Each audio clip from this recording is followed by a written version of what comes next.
তোলা শেষ আন্টি? তুললাম, অনেকগুলাই তো তুললাম। এখন আর কিছু তুলতে পারলে ভালো হতো, বড় বড় হয়েছে অনেক। এখন তো দেখো দেখো কত শাক, ওয়াও, মাশাআল্লাহ, দেখছো মাশাআল্লাহ, সুন্দর। কতগুলো শাক তুললাম, হুম মন ভরে শাক তুললাম। আর দেখাও, মনে হয় তুললাম সেরকমই রয়ে গেছে খেতে, আমার আমার বেডে সেরকমই রয়ে গেছে, একটু কমে নাই, আল্লাহর রহমত। হুম।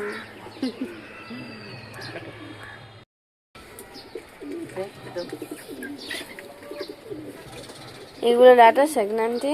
হ্যাঁ, এগুলা দেখো না, এখানে ডাঁটার শাক। এখানে আমি এই যে জালি কুমড়া গাছ লাগাইছি, তার সেই বেডে আমি কয়েকটা ডাঁটার বিচি ছিটিয়ে দিছিলাম, দেখছো হুম কি হুম সুন্দর হয়েছে।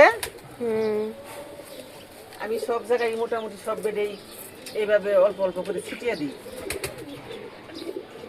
আবার এখানে কি করছি দেখছো, কাছে আনো, এই যে কয়েকটা মরিচের চারাও লাগাই দিছি, এই যে 3-4টা মরিচের চারাও লাগাই দিছি।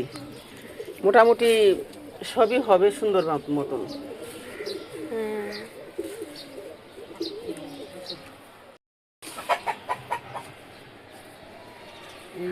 খুইলে ভালো করে লাগাই দিই, ভিতরে মাছি গেছে, মাছি এই যে পাতা নষ্ট করে দিতেছে, মাছি দেখি মাছি পাতা নষ্ট করে, মাছি বের হয়ে যা, সব সব মাছি বের হয়, পুরো আমার শাকে পাতা নষ্ট করে দিতেছে। বুঝেছে না, ওই দিকে আসছে, ওই দিকে আসছে, যাওয়া হবে না টিনের জন্য।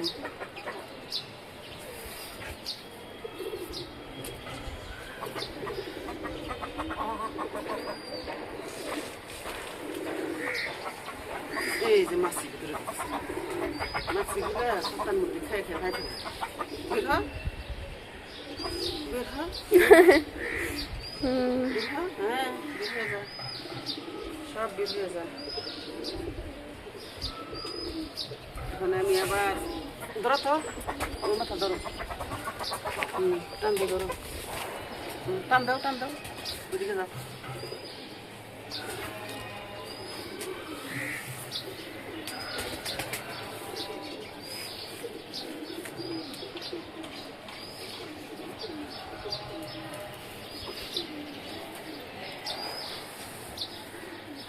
আমি আবার মশারিটা টানিয়ে রাখি।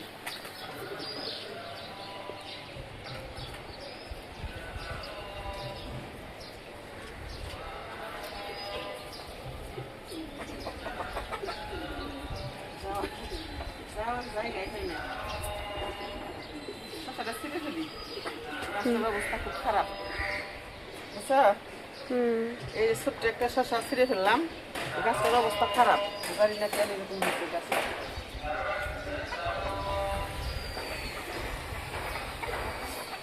ছোট্ট শসা ছিঁড়ে ফেললাম।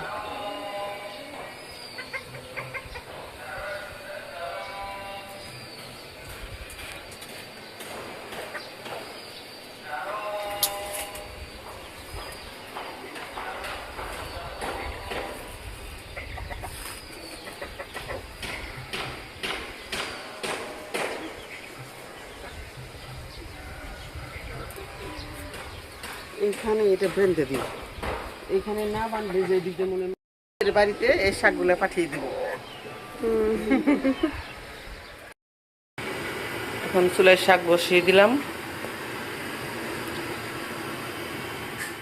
ঢেকে দিইনি, কারণ আমার নিজের হাতে লাগানো ছাদে শাক অল্পতেই সিদ্ধ হয়ে যায়, ঢেকে দিলে একেবারে কাদা কাদা হয়ে যাবে, তাই ঢেকে ঢাকনা ছাড়াই আমি এটা সামান্য একটু ভাপ দিয়ে নিতেছি। একটা কড়াইতে আমি পেঁয়াজ,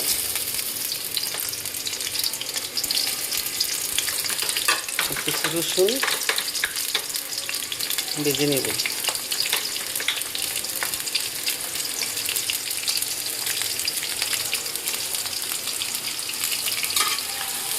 শাক বাগার দেওয়ার জন্য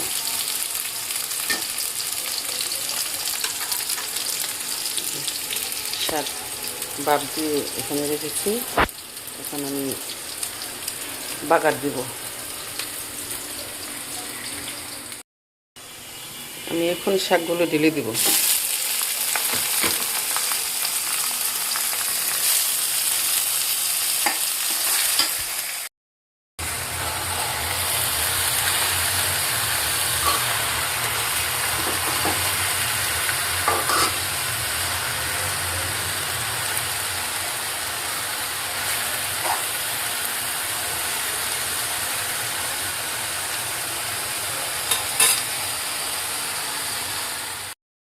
শাক রান্না হলো, এই তো এখন আমরা সবাই মিলে খাবো।